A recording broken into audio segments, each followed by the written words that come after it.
At 11 o'clock on the morning of the 11th of December, 1941, Adolf Hitler stood before the Reichstag in Berlin and made a decision that would cost Germany the war. He declared war on the United States of America 4 days after Pearl Harbor, 4 days after Japan attacked the U.S. Pacific Fleet. Hitler wasn't obligated to join the fight. The tripartite pact with Japan was defensive. America hadn't attacked Germany. Germany hadn't attacked America, but Hitler declared war anyway. Military historians have debated this decision for 8 decades. Why would Hitler open a two-front war? Why would he bring the world's largest industrial power into a conflict Germany was already struggling to win? Why make an enemy of a nation that was 3,000 miles away and had shown no intention of invading Europe? The answer might be found in what Adolf Hitler ate for breakfast that morning, and every morning for years. Hitler's diet was extreme.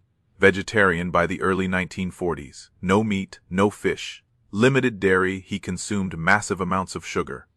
Pastries, cakes. Hot chocolate loaded with sugar. He drank weak tea. He took dozens of pills and injections daily. Vitamins, stimulants, hormones, opiates, cocaine derivatives. His personal physician, Dr. Theodor Morell, administered these substances. Morell was a quack, a charlatan who'd built a career treating venereal diseases among Berlin's wealthy elite. Hitler trusted him completely. Called him my miracle doctor? By 1941, Hitler's morning routine was a chemical cocktail that would horrify modern physicians. He'd wake around 11 a.m., take injections of vitamins B1, B2, and glucose. Swallow pills containing strychnine and atropine. Yes, poison in doses claimed to be therapeutic. Drink hot chocolate with 7 teaspoons of sugar. Eat 3 or 4 pastries. Then Morell would give him injections of a drug called Pervitin, methamphetamine. Hitler took meth every morning, multiple times per day, during periods of stress. You need to understand something about methamphetamine. It doesn't just wake you up, it fundamentally alters decision-making. It creates euphoria, grandiosity, paranoia. It eliminates normal risk assessment, makes impossible goals seem achievable, turns caution into reckless aggression. Hitler had been using Pervitin since at least 1937. By 1941, he was a daily user. And on the 11th of December 1941, when he declared war on the United States, Hitler had been awake for approximately 30 minutes. He'd just received his morning injections. His bloodstream was flooded with methamphetamine, glucose, and strychnine. He was making one of the most consequential military decisions in human history while high on drugs. If you want to understand how Hitler's diet and drug use affected the entire war, please hit that like button. It helps us share more forgotten stories from history. Subscribe if you haven't already. Back to Hitler. The story of Hitler's diet begins in the 1920s, before he became Führer, before the Nazi Party seized power, when he was still a struggling political agitator living in cheap boarding houses in Munich. Hitler ate terribly: street food, beer, sausages, whatever was cheap and available. He had chronic stomach problems, gastric distress, painful cramps, bloating. He blamed it on stress, on the humiliation of Germany's defeat in World War I, on the Weimar Republic's weakness. He never blamed his diet. By the mid-1930s, Hitler's stomach problems had worsened. He experienced severe cramping after meals, uncontrollable gas. His aides complained about his flatulence during meetings. Hitler was embarrassed. He started limiting his diet, cut out foods that seemed to trigger symptoms. Meat was eliminated first, then fish, then most dairy. By 1937, Hitler was effectively vegetarian. But not for ethical reasons, not for health, simply to avoid the stomach pain that crippled him after eating meat. His vegetarianism became propaganda. Nazi publicists portrayed Hitler as a man of discipline and purity, a leader who rose above base appetites, who conquered the weakness of flesh. German newspapers published photos of Hitler eating salads and vegetables. The image was carefully managed. The reality was different. Hitler's vegetarian diet was nutritionally catastrophic. He refused whole categories of food, ate massive amounts of refined sugar, consumed almost no protein. His vitamin intake was dangerously low despite the supplements Morell prescribed. Worse, Hitler's eating schedule was chaotic. He'd wake at 11 a.m., eat breakfast, then work through the afternoon without eating. He'd have dinner around 8 p.m., then stay awake until 3 o'clock or 4 a.m., eating pastries and drinking hot chocolate while watching movies or delivering monologues to his staff. His blood sugar was a roller coaster, high in the morning from sugar and injections, crashing by late afternoon, spiking again at night. This pattern continued for years. His body never achieved metabolic stability. Dr. Morell saw the problem. But instead of fixing Hitler's diet, Morell prescribed more drugs. Injections to boost energy, pills to calm nerves, hormones to improve mood, cocaine for sinus problems, opiates for stomach pain. By 1941, Morell was administering up to 28 different substances to Hitler, some daily, some weekly. The full list reads like a pharmacy inventory: Mutaflor, Bromnervicet, Eucodol, Dolentin, Uvitan, Glycanorm, Prostacrin, Testovirin, and dozens more. Most Americans wouldn't recognize these names, but they'd recognize the effects. Mutaflor was intestinal bacteria. Bromnervicet contained barbiturates, sedatives. Eucodol was oxycodone. Dolentin was a morphine derivative. Uvitan was a vitamin cocktail laced with cocaine. Hitler was taking opiates and stimulants simultaneously. Sedatives to calm him down. Amphetamines to wake him up. His neurochemistry was completely artificial. His natural hormone production had probably shut down. His body relied entirely on external chemical inputs, and this was the man making strategic decisions for Nazi Germany. The declaration of war against the United States wasn't the first decision affected by Hitler's chemical state. It was just the most catastrophic. In June 1941, Hitler launched Operation Barbarossa, the invasion of the Soviet Union. 3 million German soldiers attacked across a 2,000-mile front. It was the largest military operation in human history, and it was strategically insane.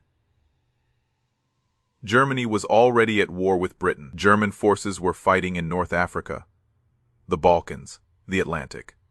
German industry was stretched thin. Oil supplies were limited.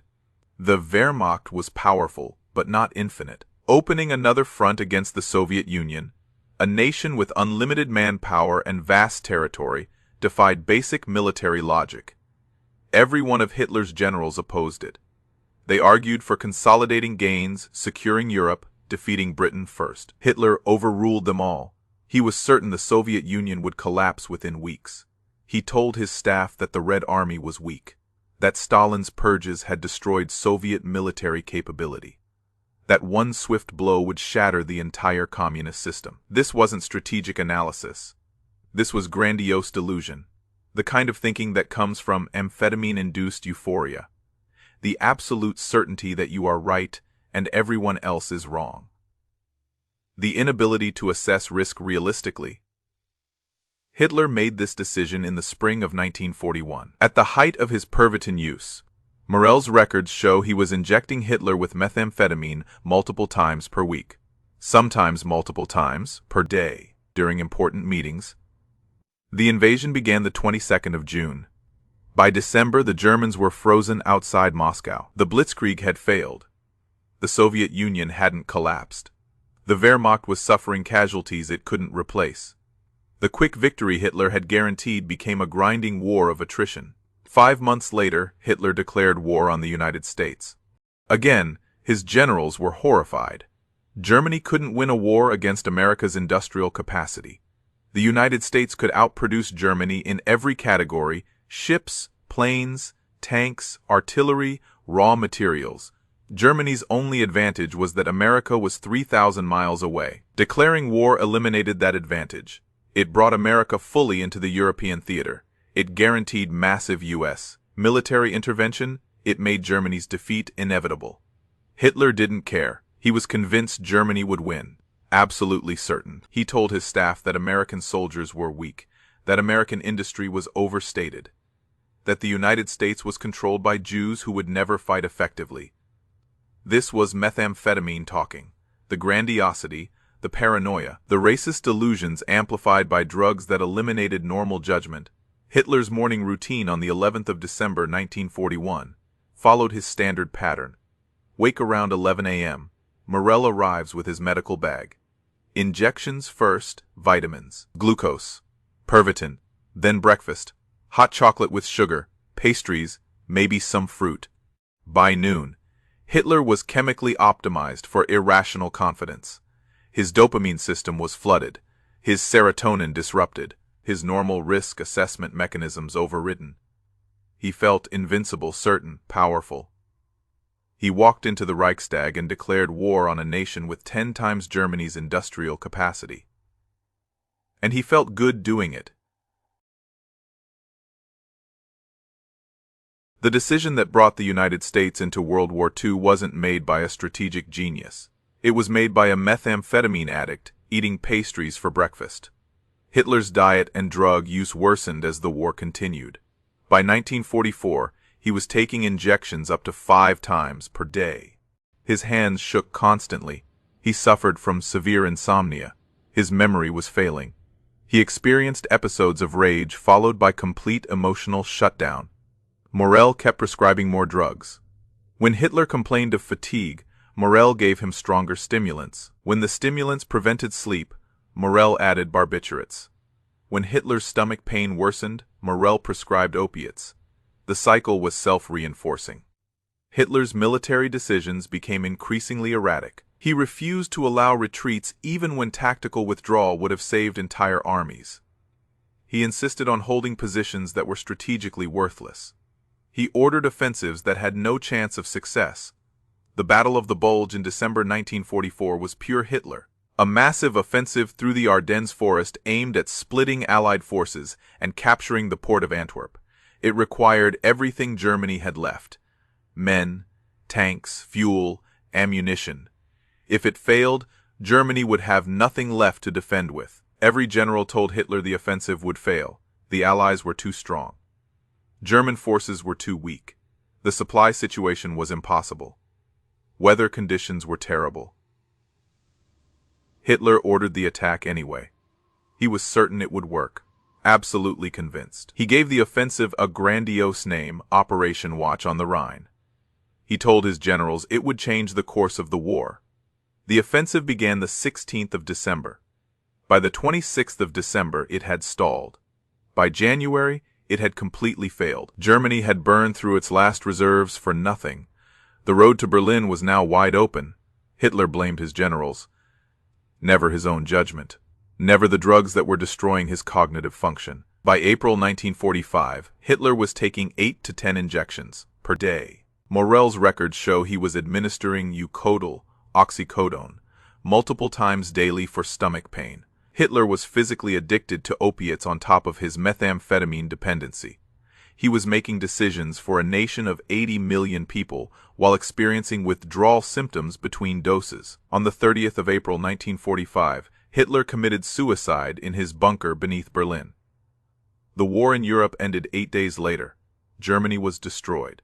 Millions were dead. Europe was devastated. And it all started with a man who ate pastries for breakfast and let a quack doctor inject him with methamphetamine.